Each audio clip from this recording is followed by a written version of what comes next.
রাষ্ট্রপতি শাহাবুদ্দিনকে গদিচ্যুত করে নতুন রাষ্ট্রপতি নিয়োগের ৩ নম্বর প্রচেষ্টা মানে তৃতীয় প্রচেষ্টা শুরু হচ্ছে আজ থেকে। এর আগে গত বছর এই চেষ্টা দুবার হয়েছে। একবার মাঝরাতে রাষ্ট্রপতি ভবন ঘেরাও করেছিল ছাত্র জনতা, গেট ভেঙে ঢুকে পড়ার চেষ্টা করে, কিন্তু সেবার সেনাবাহিনী তৎপর ছিল এবং নিরাপত্তা বাহিনীর সেই তৎপরতা তারা লাঠি গ্যাস চালিয়ে এই জনতাকে থামিয়ে দেয়। দ্বিতীয় চেষ্টা হয়েছিল গত 21শে ফেব্রুয়ারি। সেদিন রাতে রাষ্ট্রপতি প্রথা মেনে ঢাকার শহীদ মিনারে ভাষা শহীদদের শ্রদ্ধা জানাতে গেলে তাকে সেখানেই ঘেরাও করার ছক কষেছিল একাধিক গোষ্ঠী। ঘেরাও করার কারণ যাতে তিনি বঙ্গভবনে ফিরতে না পারেন, এমনকি প্রয়োজনে তাকে মেরে ফেলার ছক পর্যন্ত সেদিন কষা হয়েছিল। পরিস্থিতি এমন দিকে গড়ায় যে গোয়েন্দা এবং নিরাপত্তা রক্ষীদের পরামর্শে সেদিন মানে ওই 21শে ফেব্রুয়ারি রাষ্ট্রপতিকে তৈরি হয়েও দীর্ঘ সময় বঙ্গভবনে চুপচাপ বসে অপেক্ষা করতে হয়। শেষে নিরাপত্তার বহর বাড়িয়ে রাষ্ট্রপতির শ্রদ্ধা জ্ঞাপনের ব্যবস্থা করা হয়। বাংলাদেশের রাজনীতির নিবিড় পর্যবেক্ষক যারা, তারা মনে করছেন আর একটি 5 আগস্ট সংগঠিত করার লক্ষ্যেই বুধবার বন্দর নগরী চট্টগ্রাম দিনভর অচল করে রেখেছিল বৈষম্য বিরোধী ছাত্র জনতা। সেটা লক্ষ্য গতকাল 2রা জুলাই। তার লক্ষ্য 3রা জুলাই থেকে শুরু হওয়া এই যে শাহাবুদ্দিন হটাও আন্দোলন, এই আন্দোলনের পরিস্থিতিটাকে গরম করার, বলে না সেই বাতাস গরম করার উদ্দেশ্য থাকে, সেই উদ্দেশ্যেই দিনভর চট্টগ্রাম অচল রেখেছিল বৈষম্য বিরোধী ছাত্র জনতা। ইতিমধ্যে 3রা জুলাই থেকে শুরু হওয়া নব পর্যায়ের অভিযানের প্রথম দিন বঙ্গভবন অভিমুখে একটি বিরোধী জোটের পদযাত্রা কর্মসূচিকে কেন্দ্র করে বড় ধরনের সহিংসতা ও নাশকতার এক গভীর ষড়যন্ত্রের তথ্য ফাঁস হয়েছে। কি সেই তথ্য বলছি আপনাদের। ভারতীয় গোয়েন্দা সূত্র থেকে সম্প্রতি হাতে এসেছে একটি উচ্চ পর্যায়ের জরুরি ও গোপনীয় গোয়েন্দা প্রতিবেদন। এই প্রতিবেদনে বেশ কিছু চাঞ্চল্যকর তথ্য দেয়া হয়েছে। প্রতিবেদনে বলা হয়েছে এই পদযাত্রা যেটা আজ থেকে শুরু হচ্ছে 3রা জুলাই থেকে, এই পদযাত্রা কেবল একটি সাধারণ প্রতিবাদ নয়, এর আড়ালে রাষ্ট্রপতিকে অপসারণ এবং বঙ্গভবনের নিয়ন্ত্রণ নেয়ার মতো বৃহত্তর ও বিপজ্জনক পরিকল্পনা রয়েছে।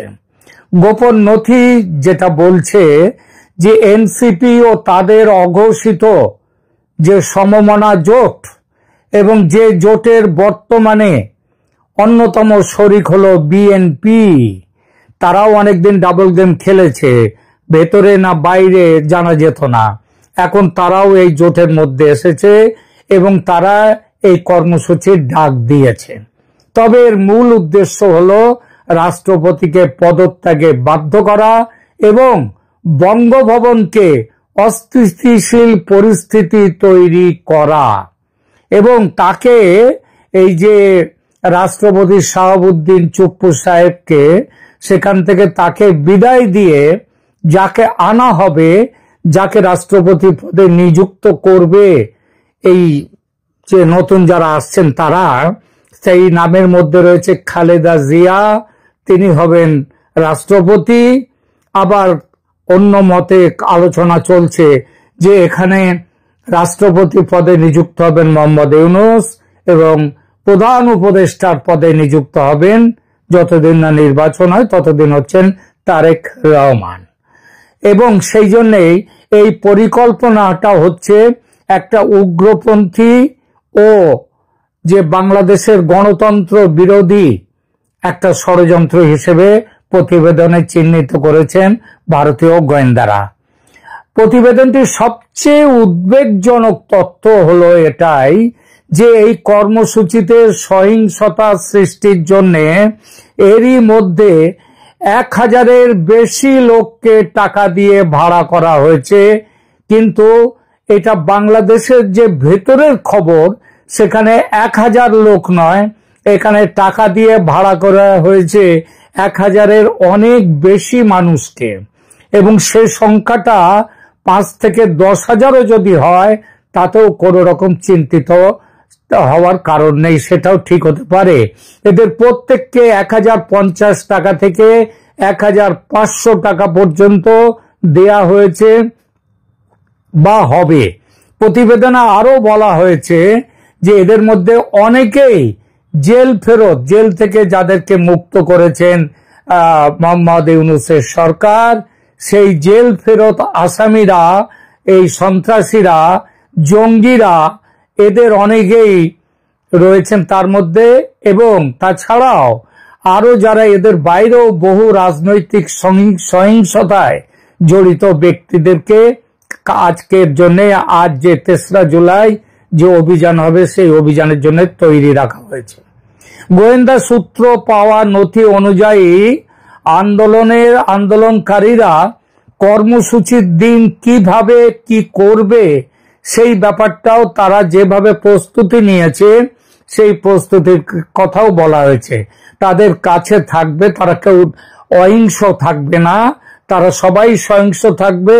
এবং যেভাবে ওই 5ই আগস্টের পালাবদলের সময় 4 আগস্ট 5ই আগস্ট যেভাবে মানে গুলিগোল্লা চালানো হয়েছে, তাদের নিজেদের মধ্যে থেকে গুলি চালিয়ে নিজেদের লোককে মেরে সেই দোষ চাপিয়ে দেওয়া হয়েছে তৎকালীন সরকারের ঘাড়ে, সেই ব্যাপারটাও হবে। এদের কাছে ককটেল থাকবে, হাতে তৈরি বোমা থাকবে, ধারালো অস্ত্রশস্ত্র থাকবে। গোয়েন্দা সংস্থাগুলো ইতিমধ্যে এই বিস্ফোরক ও অস্ত্রের ভান্ডার কোথায় কোথায় আছে সেই জায়গাগুলো শনাক্ত করেছে। কিন্তু শনাক্ত করা আর শনাক্ত করার পরে ব্যবস্থা নেওয়া এই দুটো এক জিনিস নয়। ব্যবস্থা আদৌ নেওয়া হবে কিনা সে নিয়ে যথেষ্ট সন্দেহ আছে। পরিকল্পনায় একটি ঘৃণ্য ব্যবস্থার কথাও জানা গেছে। সেটা হলো অভিযানের সামনে রাখা হবে নারীদের, মেয়েদের মানব ঢাল হিসেবে ব্যবহার করা হবে। মিছিলের সামনের সারিতে নারী রাখা হলে নিরাপত্তা বাহিনী, সেটা পুলিশ হোক বা সেনাবাহিনী হোক, লোক দেখাবার জন্য তো একটু গুলিগোল্লা চালানোর দরকার হয়। সেটা প্রথমে তাদের মুখোমুখি হবে এবং মেয়েদের উপরে, নারীদের উপরে গুলি চালাতে বা লাঠি চালাতে তারা দ্বিধাবোধ করবে।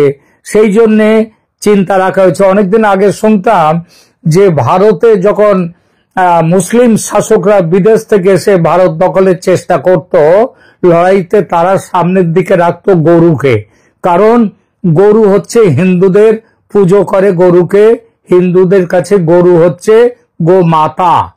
সেইটা করে তাহলে যাতে এই গোমাতাকে হত্যা না করতে হয় তার জন্য হিন্দু সৈন্য তারা চুপচাপ থাকতো। সেই সুবাদে এবং সেই সুযোগে তারা মুসলিম যে সৈন্যরা তারা এসে তাদেরকে হারিয়ে দিত। তো এখানেও সেই একই রকমের চিন্তা রয়েছে। এখানে গরুর পরিবর্তে রাখা হবে নারীদের, যাতে নিরাপত্তা বাহিনী প্রথমে তাদের মুখোমুখি হয় এবং কোনো ব্যবস্থা নিতে দ্বিধাবোধ করে। এই সুযোগে পেছনে থাকা সেই পুরুষ কর্মীরা ককটেল ও অস্ত্র নিয়ে হামলা চালাবে। অন্যদিকে পরিকল্পনার আরো একটি অংশ হচ্ছে মোহাম্মদপুর ক্যাম্পের এক কিশোর গ্যাংয়ের নেতার সঙ্গে যোগাযোগ করা হয়েছে। এই গ্যাং স্বল্প সময়ের জন্য স্ট্রিট ডিস্ট্রাকশন বা যে নিরাপত্তা বাহিনীর বা রাস্তায় যারা আছে তাদের মনোযোগ অন্যদিকে ঘুরিয়ে নেবে এবং তারা একটা নয়েজ স্যাপোর্টেজ করবে এবং সেই সুবাদে এইভাবে আন্দোলনকে এগিয়ে নিয়ে যাবে। প্রতিবেদনে দাবি করা হয়েছে যে পিনাকি ভট্টাচার্য, নাহিদ ইসলাম ও হাসনাতের মতো ব্যক্তিদের মধ্যে কথোপকথনের মাধ্যমে এই ষড়যন্ত্রের বিষয়টি নিশ্চিত হওয়া গেছে। সম্প্রতি রূপায়ণ টাওয়ারে ঢাকায় তাদের মধ্যে একটি গোপন বৈঠক অনুষ্ঠিত হয়, যেখানে সংঘর্ষের দৃশ্য কিভাবে তৈরি করা যায় তা নিয়ে বিস্তারিত আলোচনা হয়েছে। ষড়যন্ত্রের সবচেয়ে ভয়ঙ্কর দিকটি হলো পদযাত্রার এক পর্যায়ে আন্দোলনকারীরা নিজেদের ভিড়ের মধ্যে নিজেরাই ককটেল বোমা ছুড়বে, গুলি চালাবে।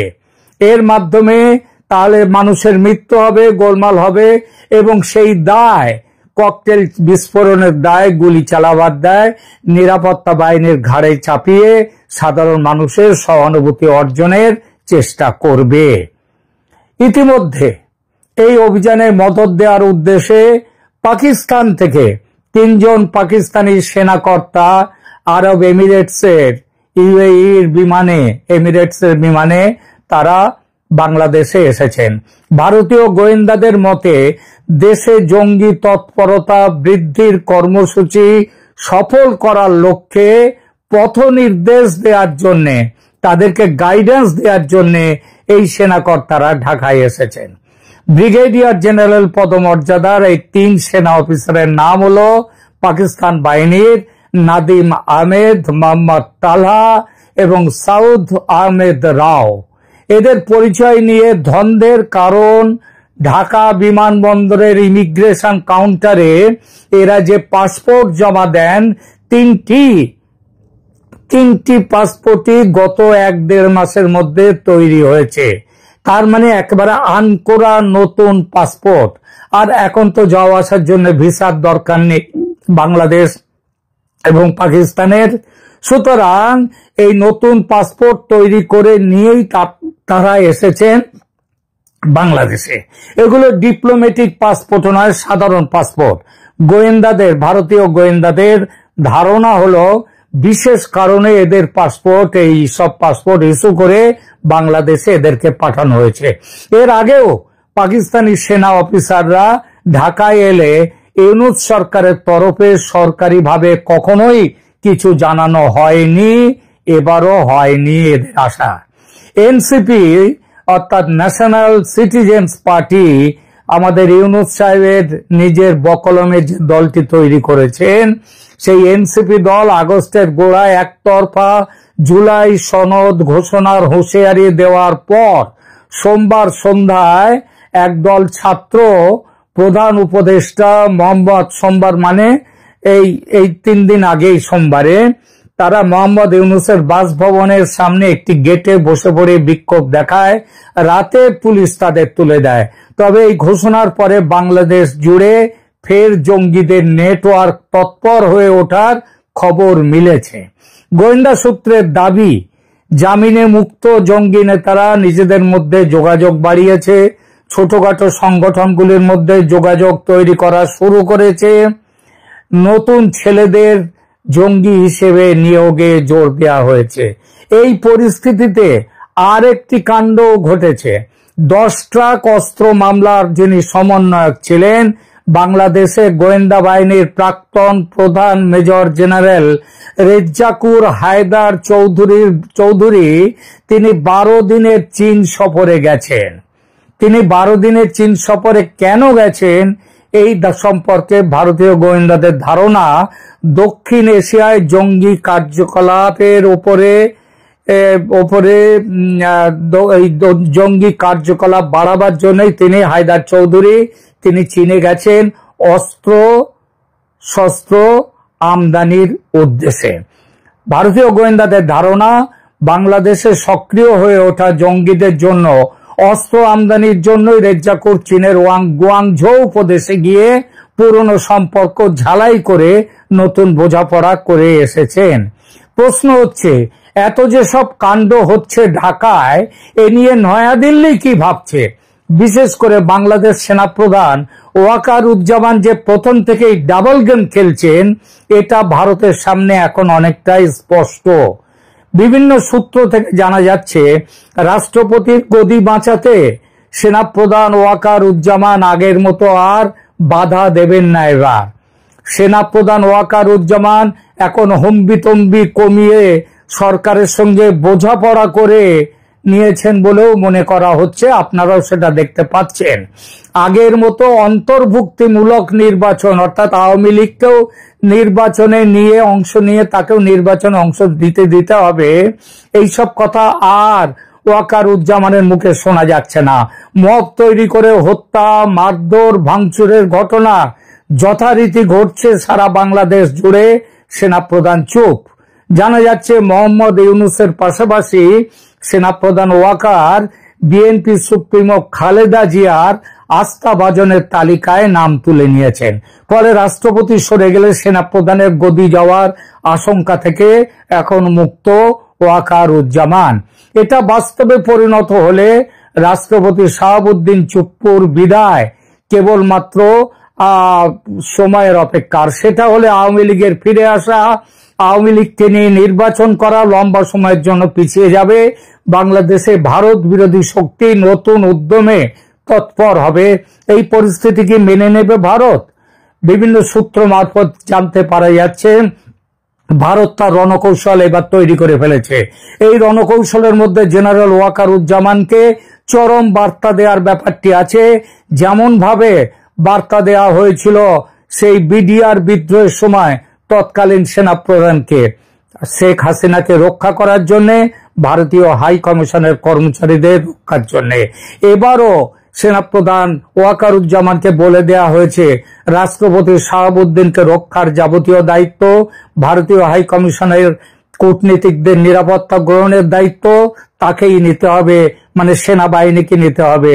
যদি অন্যথা কিছু হয় তাহলে ভারতীয় সেনা ঢাকায় ঝাঁপিয়ে পড়তে দেরি করবে না। ভারতীয় সেনা পুরোপুরি তৈরি আছে এবং শেখ হাসিনাকে ক্ষমতায় বসিয়ে তারপর থামবে ভারত। সুতরাং শাহাবুদ্দিনকে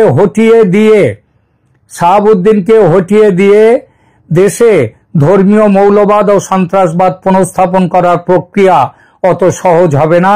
দেখা যাক ভবিষ্যৎ